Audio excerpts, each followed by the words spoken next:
العظيم يا خويا بخير ما يا خويا اللي كره حول الدنيا تشوف الاسلام تنينا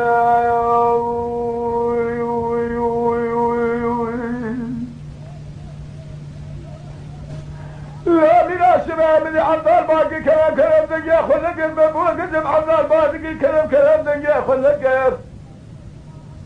هذا بخير عبد الله بن سما بقروش القاعدة بنيا إلى حباب الرام الشيء ورقد يا بابو كذا مثال جسد بخير ما رباه من مارويه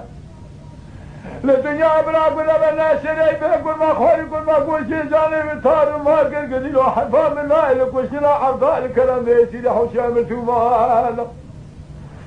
حفا من دي بحد شيء لازم صار عجيب ما قلنا من شر شر خدي قدينه ملي فازنا بس شو داري مريح بك اكو خوينا قلت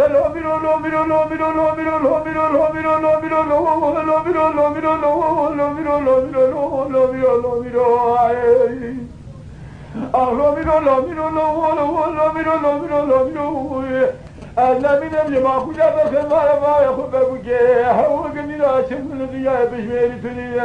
يا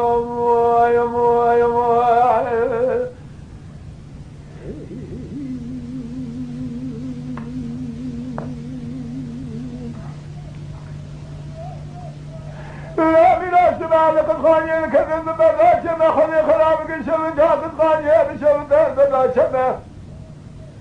من كلام من بيت أبروج عضالي بوزر فلا جال قاسي خدا جمه من نظام بدابة بجا خابر خيمال بايد المرمي بكشي ليلانا شبت طربا شايع جمه هاي فمن عالم وشرع عضالي كرد حشام ثم نابه سيدي قدينه شاهد شو لما خيمانات حبابة الفشيال الدنيا قال لك كون بسمين كوشنا ما أخلو دي ساقا ما خد الاشكرا سوخ هذا الرهنا بس جنازة عضال الكلام